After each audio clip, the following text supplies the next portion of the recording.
감사합니다. 우리 인생을 이끄는 동력이라는 제목으로 오늘 하나님 말씀 증거하겠습니다. 그동안 약 2개월 동안 안식년을 잘 보내고 왔습니다.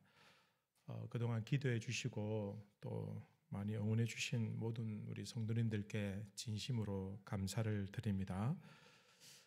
처음에 한 2, 3주는 토요일마다 손이 떨리고 금단 현상 같은 일이 있어가지고 좀 불안했었어요. 그러니까 한 달 좀 지나니까 너무 평안하던데 금세 또 한 달이 지나가가지고 이번 주부터 이렇게 다시 복귀할 수 있게 되었습니다. 나름대로 참 의미 있는 시간들을 잘 보냈습니다. 특별히 주일마다 한국 교회에서 내노라 하는 그런 유명한 교회들을 찾아가서 그곳에서 예배를 드리고 또 은혜를 받으면서 또 그 교회들의 특징들, 또 차이점들, 또 우리 교회와는 어떤 게 다른지, 또 우리 교회가 다 모든 것들을 다 따라갈 수는 없지만 또 우리가 할 수 있는 일은 어떤 일이 있는지에 대해서 여러 가지 생각을 하면서 또 많은 인사이트를 얻는 그런 시간들이었습니다. 어떤 교회는 굉장히 전통적인 예배를 드리는 교회가 있었습니다. 교인들도 한 몇만 명 되는 교회인데 예배 전에 찬양 인도를 안 해요.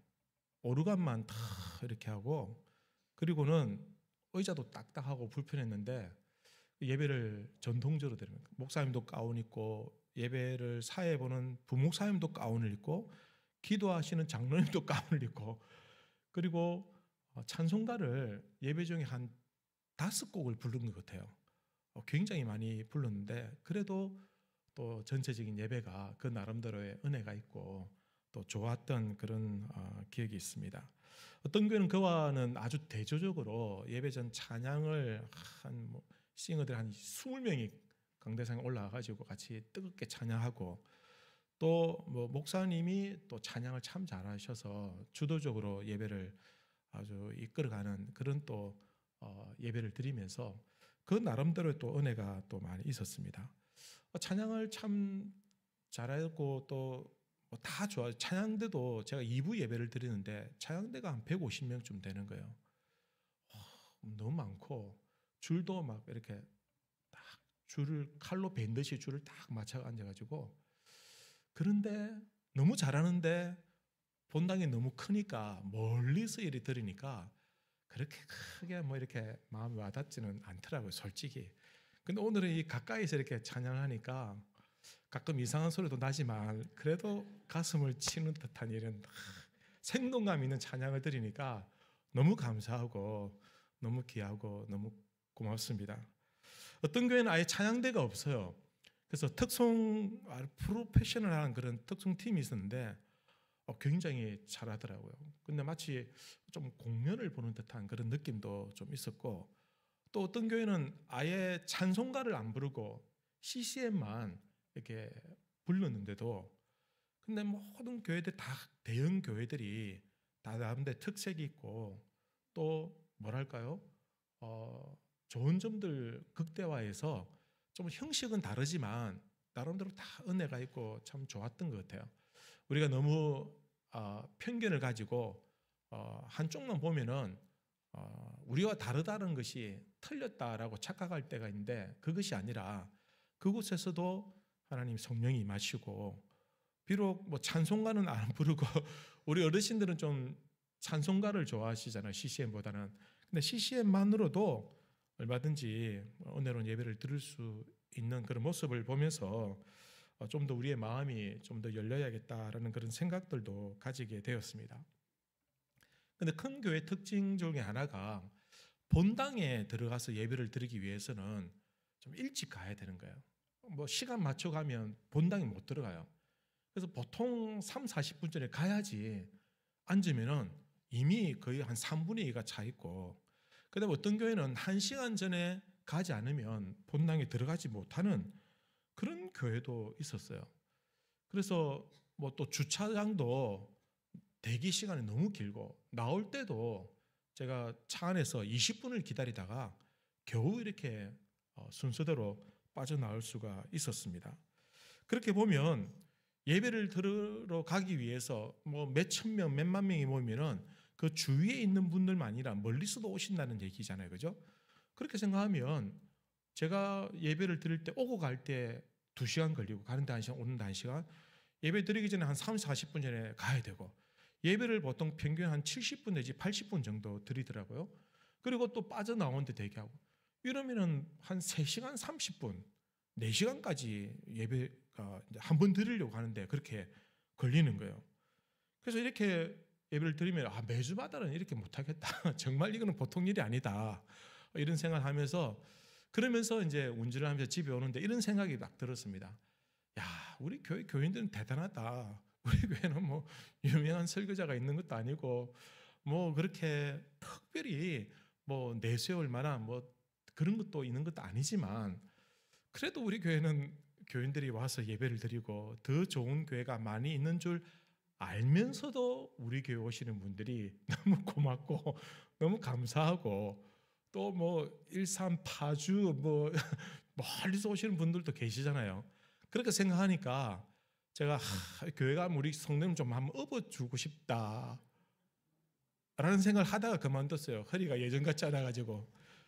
근데 그렇게 생각하니까 너무 감사하고, 참 우리 가자 동강교회 이 예배 공동체가 너무 귀하다, 이런 생각들을 가지게 되었습니다. 물론 뭐 예배마다 교회들마다 형식도 다르고 또 환경도 다르지만, 그렇게 멀리까지 가서 예배를 드리는 분들의 마음을 보면 그 마음에 예배를 향한 사모하는 그 뜨거운 열정이 남달랐다라는 생각을 가집니다. 그렇다고 해서 그분들이 교회를 굉장히 충성스럽게 봉사하는 그런 분이냐, 그렇지도 않아요. 대부분은 예배를 드리고 곧바로 다 집으로 가는 거예요. 극히 소수만 남아서 그 다음 봉사활동을 하고 이렇게 하는데, 대부분은 그렇게 신앙생활을 하지만 그래도 한 번의 예배지만 뜨거운 마음으로, 사모하는 마음으로 멀리서까지 와서 예배를 드리는 거예요. 그게 그들이 그렇게 어렵고 힘든 어떤 상황들을 이끌어가는 그런 하나의 동력이 되지 않을까. 예배를 사모하는 마음, 그 열정들이 그들이 멀리서 또 불편하지만 또 1시간씩 기다리지만 딱딱한 의자에 앉지만 그래도 그렇게 예배를 드리는 동력이 되지 않을까라는 것입니다. 그런 열정과 사모하는 마음만 있다고 한다면 아무리 멀어도, 아무리 좀 힘들어도 예배를 꼭 드릴 것 같아요. 내가 어릴 적부터 다녔던 그런 교회들, 그죠? 그리고 비록 좀 문제가 있고 한 번씩 좀 잡음이 있지만 그래도 내가 기도하고 은혜를 받았던 그 교회, 그죠? 그리고 또 내가 때로는 사람들 때문에 상처를 받을 때였지만 그 상처를 능가할 만한 예배를 사랑하는 마음, 교회를 사랑하는 마음이 조금이라도 더 있다고 한다면 좀 어려움이 있어도 견디고 버티면서 끝까지 함께 신앙생활을 할 수 있겠다라는 것입니다. 사랑하는 성도 여러분, 우리 가자 동강교회를 통해서 우리가 만나게 한 것은 하나님의 섭리인 줄로 저는 확신합니다. 하나님께서 저와 여러분들, 그리고 여러분과 여러분들끼리 곁에 앉아 있는 분들과 함께 서로 묶어 주셔서 우리가 하나의 공동체를 통해서 예배를 드리고 섬기는 것이죠. 그래서 우리가 주님을 사랑하듯이, 하나님을 사랑하듯이 교회를 사랑하고, 좀 마음이 좀 잘 안 맞을 때도 있지만 그래도 성도들을 사랑하는 마음이 있다고 한다면 이 귀한 믿음의 여정을 끝까지 함께 갈 수 있지 않을까라는 생각입니다. 여러분, 함께 귀한 우리 공동체를 섬길 수 있어서 여러분 감사하고, 여러분 진심으로 주님의 이름으로 축복합니다. 우리 인생도 마찬가지라고 저는 생각합니다. 만만치 않지만 힘들 때가 있고 어려움일 때가 있지만 그래도 내가 나를 먼저 아끼고 사랑하고, 그리고 내 곁에서 결국은 마지막에 내 편이 되어줄 아내와 남편들과 부모님과 또 자녀들이 있다고 한다면 힘들고 어려운 일이 닥칠지라도 이겨낼 수 있는 것입니다. 가족을 사랑하는 힘이 우리를 견디게 하는 하나의 동력이 되기도 하더라라는 것입니다. 직장이나 캠퍼스에서도 마찬가지로 내가 이루고자 하는 그 성취, 목적, 내 삶의 어떤 목표들, 이런 것들을 이루기 위해서는 직장에 어려움이 있지만 참고 견디는 겁니다. 공부하는 것이 쉽지 않고 어려움이 있지만 그래도 내가 꿈을 이루기 위해서 이 과정을 견디면서 참아내는 것입니다. 여러분, 운동선수들이 아무리 힘든 어른 훈련들이 매일마다 그런 프로그램이 짜져 있지만 그러나 그것을 견뎌내는 이유가 무엇이냐면 그들이 목적이 있고 비전이 있고 그들 꿈이 있기 때문이지 않느냐라는 거예요. 그 열정이 있기 때문에 어려움을 이겨내고 견뎌내는 것이죠. 근데 오늘 많은 사람들이 사실은 그들의 인생을 이끌어오는 동력이 이런 건전한 것들이기보다는 좀 돈이나 명예나 때로는 다른 사람들의 시선일 경우들이 있습니다. 여러분, 오늘 이 세상은 거대한 이 만몬신, 돈이 지배하는 시대라고 해도 과언이 아닐 정도로 돈만 있으면 다 해결되는 그런 어떤 왜곡된 시대를 우리가 살아가고 있습니다. 그렇기 때문에 그 돈 때문에 사람들이 돈을 벌기 위해서, 돈을 가지기 위해서 때로는 양심을 팔아버리기도 하고 가족과 원수가 되기도 하고 친구도 버리고 우정도 버리고 아무것도 중요하지 않고 우리 돈을 향해서 달려가는 그런 분들이 굉장히 많다는 겁니다. 그러면은 그 돈 때문에 정말 중요한 것을 잃어버릴 때가 있습니다. 자기 인생에서 가장 중요한 가치들, 가정과 가족들과 사랑과 우정과 효, 덕, 인애 이런 것들을 잃어버리면서 돈은 포기하지 못하는 사람들이 많습니다. 돈 때문에 친구를 배신하기도 하고 돈 때문에 가족과 등을 지기도 하고 돈 때문에 나의 어떤 자아를 잃어버리고 욕망 덩어리로 그렇게 괴물로 살아가는 사람들이 많이 있습니다. 돈을 버리는 일이라고 한다면 무슨 짓이든지 하겠다. 어떤 분이 이런 말을 했습니다. 돈은 상하기 쉬운 음식과 같아서 필요 이상으로 남으면 썩게 된다라고 말했습니다. 어느 정도 일리가 있는 것 같아요. 여러분, 우리가 음식은 우리 생존을 위해서 꼭 필요한 것이죠. 그러나 이 필요한 음식이 과하면은 그죠? 지나치게 과다하게 내가 섭취하게 되면 어떻게 됩니까? 살이 찌고 퉁퉁 붓고 또 성인병도 생기고 여러분 음식을 통해서 내가 영양분을 공급받아서 건강해지려고 하는 것이 아니라 좋지 못한 음식은 오히려 우리 몸을 해치게 되는 경우들도 있더라라는 것입니다. 여러분 그 음식을 남겨두면 어떻게 됩니까? 썩게 되는 것이죠. 여러분 이스라엘 백성들이 하나님께서 주신 만나를 먹을 때 매일마다 그리고 안식일 전날에는 2배를 걷게 되어 있습니다. 그런데 어떤 사람이 요령을 피워서 내가 내일은 새벽에 안 나갈 거야. 그래서 오늘 2인분을 걷어왔는데 그러나 자기가 1인분을 먹고 남겨뒀을 때 그거 어떻게 됐습니까? 그 다음날 썩어버렸습니다. 먹지 못하게 된 겁니다. 마찬가지로 돈도 그런 것 같아요. 나에게 필요한 만큼의 돈, 그것은 나를 유익하게 해주지만 도움을 주지만 그 이상의 것들은 때로는 우리에게 독이 되기도 하고 우리에게 큰 불행을 가져다 주기도 한다라는 겁니다. 어떤 분이 이렇게 생각하시면 돈 많기만 해봐라. 난 그런 거 없다. 나는 돈만 많으면 제법 착한 일도 쓰고 우리 교회 빚도 좀 갚고 내가 잘할 수 자신 있다. 안 그렇습니다, 여러분. 그럴 것 같죠? 그래서 여러분 어떤 분들은 로또 하는데 절대 안 걸립니다. 왜? 그 많은 돈이 반드시 우리를 해치게 되는 독이 되기 때문이다라는 겁니다. 내가 사용할 수 있는 필요 이상의 돈은 내가 통제 불가능한 그런 돈들은요, 여러분 그것은 우리를 불행하게 하는 아주 위험한 것이 된다라는 것입니다. 필요 이상의 돈을 가지게 되면 우리 마음이 썩게 되고 마음이 병들게 되고 그것을 지키려고 그것을 집착하다 보면요, 다른 사람들이 나에게 선한 마음을 가지고 우정을 가지고 접근해도 저거 내 돈 때문에 다가오는 게 아니냐, 내가 돈이 많으니까 나한테 친절을 베푸는 게 아니냐라는 그런 생각들로 다른 사람들을 의심하게 되고 관계를 망쳐버리게 된다라는 것입니다. 여러분, 돈이 문제가 아니라 그 돈 때문에 관계가 깨어지고 필요 이상의 돈이 우리를 망친다고 한다면 그것은 우리를 위험하게 하는 것이기 때문에 그것이 우리의 동력이 되어서는 절대로 안 된다라는 것입니다. 욕망도 마찬가지입니다. 욕망이 그 인생을 이끄는 동력이 된다고 한다면 여러분 절대되지 않는, 절제할 수 없는 그런 끊임없는 욕망들이 여러분 우리 인생을 지배하게 되고 우리를 결국은 노예로 삼게 될 것입니다.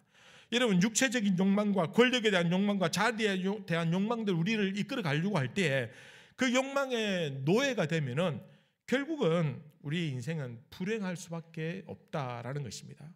다른 사람의 시선이나 사회적인 평가에 이끌려가는 사람들도 있습니다. 그래서 항상 다른 사람이 나를 어떻게 생각할까, 나를 어떤 사람으로 봐줄까, 평가할까, 여기에 온 신경이 가 있다 보면 결국은 나 자신을 잃어버리게 되고 나는 이중적인 생활을 하게 되는 것입니다. 결국 마지막에 그 동력을 잃어버릴 때는 나는 과연 누구냐, 난 여기서 못하는 사람이냐라는 그런 깊은 회의에 빠지게 되는 것입니다. 여러분, 여러분들을 이끌어가는 그 동력은 무엇입니까? 무엇이 여러분의 인생을 이끌어가고 있습니까? 오늘 본문에 보면 세상 사람들과는 전혀 다른 그 어떤 동력에 이끌려가는 한 사람에 대한 이야기가 나옵니다. 그 사람은 사명에 의해서 이끌려간다라고 말하고 있습니다. 그는 가끔 자신의 사명에 대해서 이렇게 말합니다. 오늘 20장 24절 보면 내가 달려갈 길과 주 예수께 받은 사명 곧 하나님의 은혜의 복음을 증언하는 일을 마치려 하면은 나의 생명조차 조금도 귀한 것으로 여기지 아니하노라. 사도 바울이 이렇게 말합니다. 자신의 사명은 무엇이냐? 하나님의 은혜의 복음을 전하는 일이다. 이 일을 위해서 나의 생명도 조금도 귀하게 여기지 않는다라고 고백했습니다.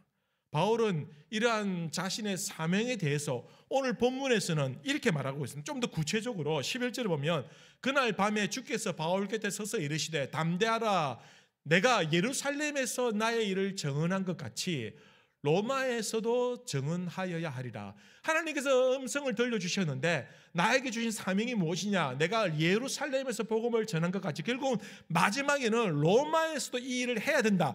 이것이 나의 사명이다 라는 것을 사도 바울이 깨닫게 된 것입니다. 여러분, 사명이라는 말은요, 꿈, 비전과는 조금 결이 다른 표현입니다.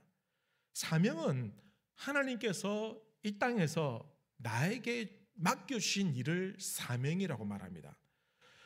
우리는 모두 이 땅에 우연히 태어난 것이 결코 아닙니다. 생명의 주가 되시고 창조주가 되신 하나님께서 우리를 땅에 보내어 주셨습니다.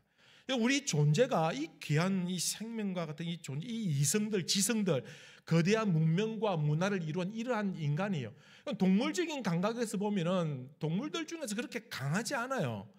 그렇게 그냥 들개 한 마리 들려들어도 도망가는 사람, 그런 나약한 인간인데, 그러나 세상을 지배하고 다스릴 수 있는 이 탁월한 능력들을 가진 이 인간, 우리 존재가 결코 우연히 만들어졌다, 먼지가 떨어다니다가 뭐 폭발해가지고 뭐 됐다, 말도 안 되는 소리란 겁니다.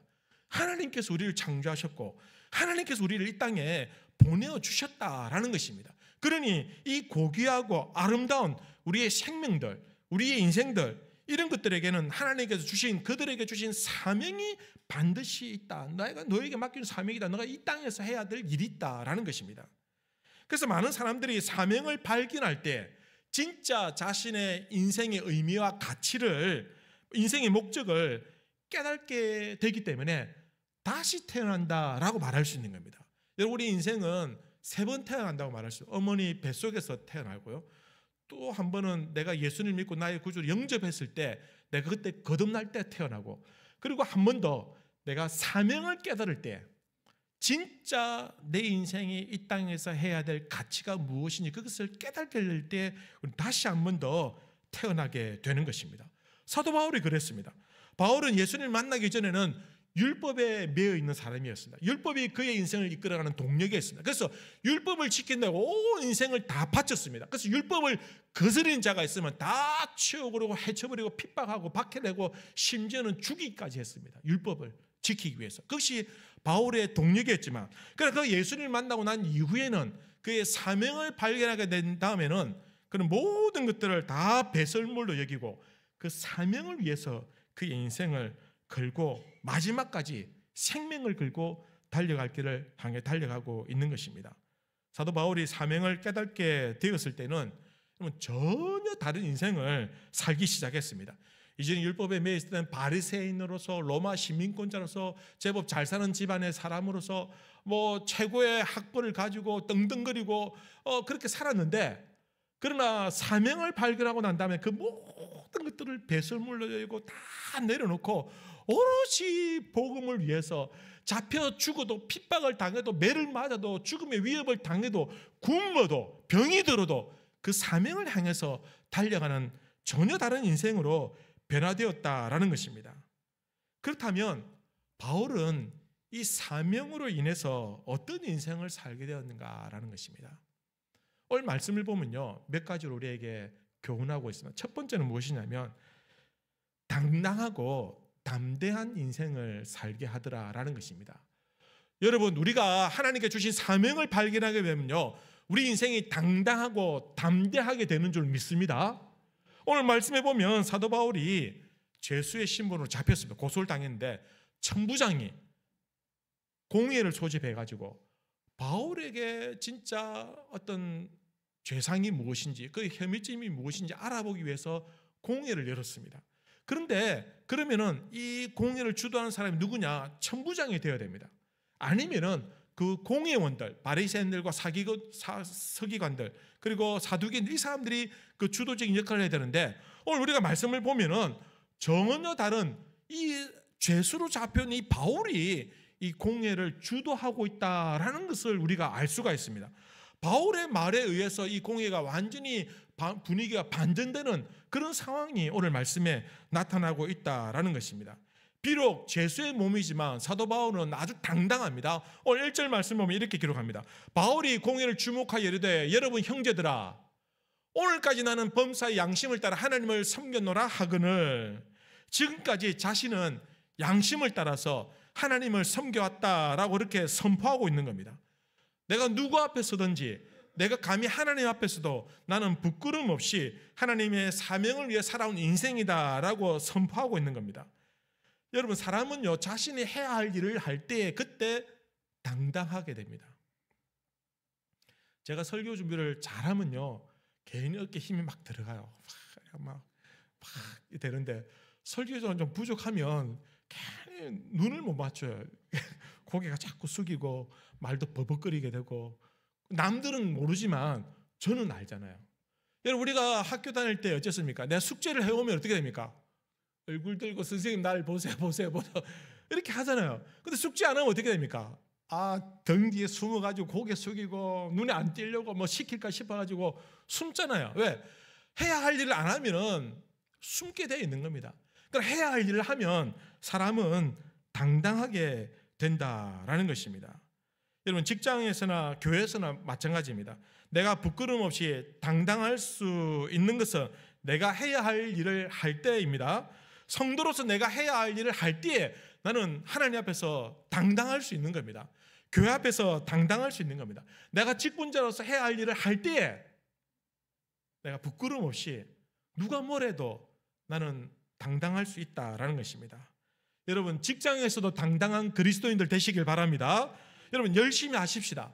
부지런히 하십시다. 최선을 다하십시다.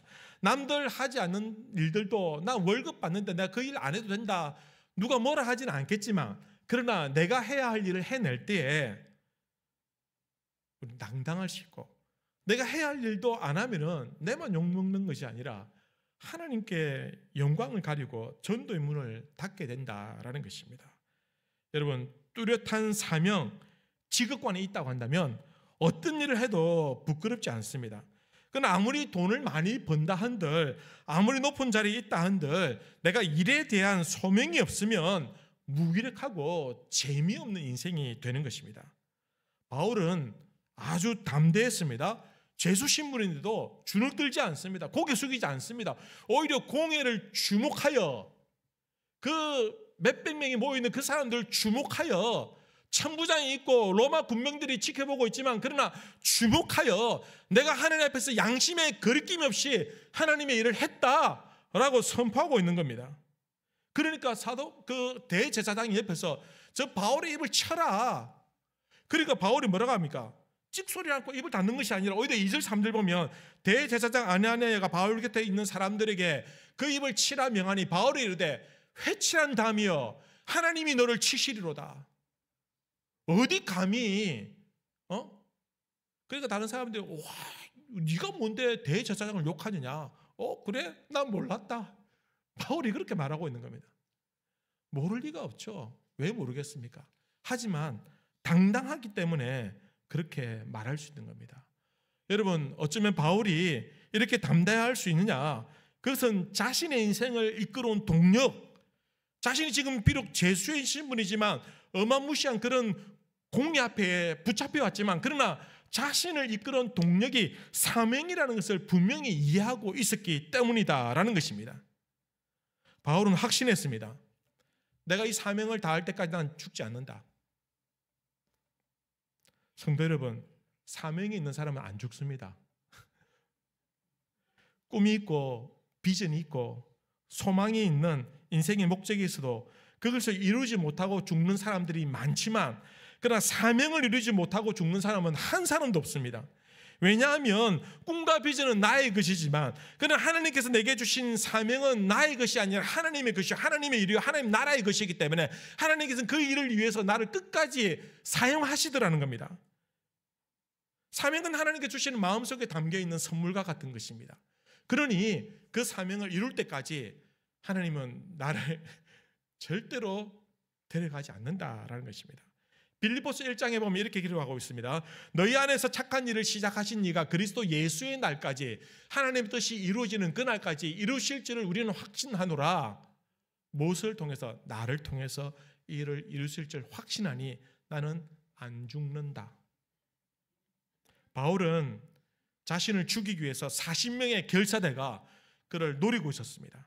천부장이 이끄는 무시무시한 이 로마 군병들이 에워싸고 있었습니다. 자신을 눈의 가시처럼 여기고 탐만 나면 죽이려고 비방하는 그 고소하던 바리새인과 종교 지도자들이 자기를 공격해도 그는 담대할 수 있었습니다. 왜냐하면 나에게 사명이 있고 나의 생명 하나님이 지켜주시는 것이고 하나님이 이 사명을 이루기 위해서 나를 끝까지 지켜주실 것이라는 확신이 그에게 있었기 때문이다라는 겁니다. 그러니 지금 공의 앞에서도 얼굴을 들고 당당할 수 있는 것입니다. 여러분, 사명이 있는 사람은, 할 일 있는 사람은 절대 약해지지 않습니다. 쓰러지지 않습니다. 여러분에게 사명이 있습니까? 절망한 일이, 그런 일들이 연속으로 연극부 일어나고 정말 포기하고 좌절하고 싶은 그런 상황에 내가 부딪힌다 할지라도, 그러나 나를 이끌어오는 동력이 사명이고 내가 이 사명을 아직 다 하지 못했다라고 한다면, 여러분, 어떤 상황이든지 어디에 있든지 담대하시기를 주님의 이름으로 기원합니다. 여러분, 해야 할 일이 있는 사람은 쉽게 죽지 않습니다. 여러분, 사람은 아프다고 죽는 것 아닙니다. 여러분, 아무리 건강해도 한순간에 죽는 사람이 있더라는 것이죠. 그 사람은 사명을 다했기 때문입니다. 사명이 다하면 그 사람은 그냥 천국에 가는 것입니다. 여러분, 사명이 곧 우리의 수명이 되는 것입니다. 여러분, 사명 다하시길 바랍니다. 두 번째는 지혜로운 인생입니다. 오늘 본문에 바울이 자신을 변론할 때 그곳에 모인 사람들이 사두개인들과 바리새인이라는 것을 바울이 정확하게 통찰 있게 보았습니다. 그래서 그는 이렇게 말합니다. 6절, 7절 보시면 바울이 그중 일부는 사두개인이요 다른 일부는 바리새인인 줄 알고 공회에서 외쳐 이르되 여러분 형제들아 나는 바리새인이요 또 바리새인의 죽은 자의 소망 곧 부활로 말미암아 내가 신문을 받노라. 그 말을 한즉 바리새인과 사두개인 사이에 다툼이 생겨 무리가 나누어지니, 공회 시작하기 전에는 바리새인들과 사두개인들이 다 바울을 죽이려고 했습니다. 죽여야 된다. 저놈은 율법을 망치는 사람이다. 가장 위협적인 존재다. 그런데 그들 가운데 바울이 사두개인들과 바리새인들 차이점, 바리새인들은 부활을 믿어요. 영도 믿고 천사도 믿어요. 그러나 사두개인들은 부활을 믿지 않고 영도 믿지 않고 천사도 믿지 않아요. 그래서 그 틈새를 공략하는 겁니다. 이제 작전을 쓰는 거예요. 이관계를 쓰는 겁니다. 나는 바리새인이다. 바리새인이다. 다 설득하려고 하지 않습니다. 바리새인들 집중을 공략해서 나는 바리새인인데 내가 부활의 문제로 내가 지금 고소를 당하고 있다라고 하니까 오늘 성경을 보면 바리새인 중에 일부가 오히려 이 바울을 변화하는 상황이 나타나는 겁니다. 그래서 바리새인들과 사두개인들이 서로 분쟁이 생겨서 공회가 완전히 난리가 난 겁니다. 그러자 나중에는 이게 시끄러워서 천부장이 바울을 빼내올 정도로 통제가 안 되는 겁니다. 통제는 누가 하고 있었다? 천부장이 한 게 아니에요. 통제는 공회원들이 한 게 아니에요. 바울이 하고 있었던 겁니다. 바울이 공회를 주도하고 있었던 겁니다. 그 틈새에 그렇게 할 때 이 공회가 무력화되게 만들었다라는 겁니다. 자기를 고소하고 자기를 죽이려고 하고 유죄를 하려고 하는 그 공회를 무기력하게 만들어서 철저히 로마의 보호를 받으면서, 군병들의 보호를 받으면서 로마로 가는 기회를 얻게 되었다라는 것입니다. 여러분, 이것이 바로 하나님께서 주신 지혜입니다. 여러분, 우리가 하나님의 일을 할 때, 사명을 이루고자 할 때 하나님께서 우리에게 지혜를 주시는 줄로 믿으시길 바랍니다. 내 능력은 부족하고 내 상황은 도저히 해낼 수 없는 상황이지만 하나님은 꿈을 주시고 비전을 주시고 사명을 주실 때 반드시 그 일을 이룰 수 있도록 환경을 변화시켜주고 사람도 변화시켜주고 물질도 더하여 주신다라는 것입니다. 마태복음 10장에 보면 이렇게 기록합니다. 보라, 내가 하나님 너희를 보냄이 양을 이리 가운데 보낸 것 같도다. 그러므로 너희는 뱀같이 지혜롭고 비둘기같이 순결하라. 마지막 세 번째는 마지막이 좋은 인생입니다. 여러분, 사명에 이끌려서 우리 인생이 이끌려서 가는 동력이 될 때에 그 마지막이 좋은 인생이 된다라는 겁니다. 사명을 따르는 인생, 즉 사명이 우리 인생을 이끌어갈 때 우리 인생의 마지막이 아름답고 하나님 앞에 복을 받는 인생이 됩니다. 저는 가끔 그런 생각을 가집니다. 나의 마지막은 어떻게 될까? 나의 마지막은 어떻게 될까? 나이가 들면서 그런 생각들을 가지게 되죠. 마지막에 참 멋지게 아름답게 참 인생을 마무리하고 싶은데 나는 어떻게 될까? 사람들이 대부분은요, 내 인생의 마지막을 아름답게 참 의미 있게 하려고 할 때 꼭 돈을 생각해요. 연금이 준비되어 있는지, 노후가 대책이 되어 있는지, 이런 생각들을 하면서 편안한 안락의자에 누워가지고 차를 마시면서 음악을 들으면서 뭐 여행을 다니면서 이게 아름다운 인생이라고 착각하지만 그렇지 않습니다, 여러분. 아름다운 인생은 사명을 다한 인생이 아름다운 인생입니다. 아무리 호화로운 저택에 살고 별장에 살고 세계 곳곳을 여행한다 할지라도 사명을 잃어버린 인생은 마지막이 좋은 인생이 아니에요. 왜냐하면 사명을 다 이루지 못하고 하나님 앞에 부름을 받았을 때는 반드시 하나님 앞에서 책망을 듣게 되어 있다라는 것입니다. 하나님께서 우리에게 마지막에 우리가 천국에 갔을 때 착하고 충성된 종아, 내 잔치에 참여하라, 이런 칭찬을 드려야 되지 않느냐는 겁니다. 여러분, 마지막이 좋지 않은 사람들이 있습니다. 사울 왕이 그랬고 솔로몬이 그랬습니다. 처음에는 좋았지만 마지막이 시원찮은 사람들이 많이 있었습니다. 마지막에 후회만 가득하고 원망만 가득한 인생들이 있습니다. 여러분들의 마지막은 어떻게 되기를 바라십니까? 그 마지막이 나의 삶에 대한 선택에서 결정이 되더라는 것입니다. 사도 바울은 이렇게 고백합니다. 디모데후서 4장에 보면 나는 선한 싸움을 싸우고 나의 달려갈 길을 마치고 믿음을 지켰으니 이제 흐르는 나를 위하여 의의 면류관이 예비되었으므로, 나는 달려갈 길 다 마치고 믿음을 지키고 이제 끝났다. 근데 나를 위해서 의의 면류관이 준비되어 있다라고 이렇게 고백합니다. 이게 뭡니까? 사도 바울은 어떻게 죽었습니까? 감옥에서 순교했습니다. 사도 바울이 어떻게 살았습니까? 매를 맞고 죽을 고비를 5번이나 넘기고 돌에 맞고 핍박당하고 갇히고 병들고 가난하고 굶주리기도 하고 오해를 받기도 하고 정말 고난의 연속이었던 그의 인생이지만, 피곤하고 고단한 인생이었지만, 그는 마지막에서 감옥에서 쓸쓸히 죽어갔지만 그러나 그는 자신에게 의의 면류관이 준비되었다라고 이렇게 고백하고 있는 겁니다. 사명을 다한 인생이기 때문에 마지막이 좋은 인생입니다. 우리가 비록 요양병원에서 죽는다 할지라도, 비록 거리에서 고독사로 죽는다 할지라도 여러분 걱정하지 마십시오. 내 육신의 덩어리가 어떻게 죽는다, 그게 중요한 게 아닙니다. 내가 좋은 옷을 입고 죽느냐, 내가 좋은 음식을 먹으면서 죽느냐, 내가 내 마음껏 돌아다니면서 죽느냐, 이게 중요한 것이 아니라 내가 사명을 다하고 죽느냐, 그게 중요한 것입니다. 내가 의의 면류관을 쓸 수 있느냐. 아무리 세상에서 화롭게 살아도 의의 면류관 아니라 천국 가는데 개털모자 써가 되겠습니까, 여러분? 사명을 다한 인생에게는 의의 면류관이 주어지는 줄로 믿습니다. 여러분, 그게 마지막이 좋은 인생입니다. 겉으로만 잘 먹고 잘 사는 인생이 좋은 인생이 아니라, 그렇다면 여러분 이렇게 고백할 수 있게 되길 바랍니다. 비록 부족하고 연약하지만 그래도 하나님, 나는 하나님의 기쁘신 뜻을 쫓아왔습니다 라고 고백할 수 있으면 얼마나 좋겠습니까? 여러분, 다시 한 번 더 묻겠습니다. 여러분의 사명은 무엇입니까? 여러분의 인생을 이끌어가는 그 동력은 과연 어디에서 나오는 겁니까? 여러분, 가정 지키기 위해서 고군분투하면서 열심히 사는 가장들이 있습니다. 정말 대단합니다. 하지만 그것을 뛰어넘는 사명이 있기를 바랍니다. 가정도 중요하고 가족도 중요하고 내일도 중요하고 내 목표, 비전, 나의 꿈 다 중요합니다. 그러나 그 모든 것을 능가하는 하나님의 사명을 찾으시는 우리 성도님들 되시기를 바랍니다. 여러분, 이 세상의 욕망에 욕심에 휘둘리지 아니하고 하나님께서 나에게 맡겨진 그 사명을 발견하게 될 때 나는 그때부터 전혀 다른 인생을 살게 되는 겁니다. 그렇다고 해서 머리 깎고 수련에 들어가고 그렇게 한다는 것이 아니라, 그렇다고 해서 내가 신학교 가고 그런 뜻이 아니라 나에게 주어진 이 현장에서 나의 삶의 태도가 달라지는 겁니다. 똑같이 출근하고 똑같이 먹고 똑같이 공부하고 똑같이 열심히 일을 하지만, 땀 흘리지만, 그러나 그 일을 대한 나의 태도가 달라지는 겁니다. 그것이 사명을 발견한 자의 모습이 되는 것입니다. 여러분, 아직까지 사명을 찾지 못했다고 한다면 속히 찾으시길 바랍니다. 여러분, 그것이 무엇인지 알면서도 머뭇거리고 있다면 용기를 내시길 바랍니다.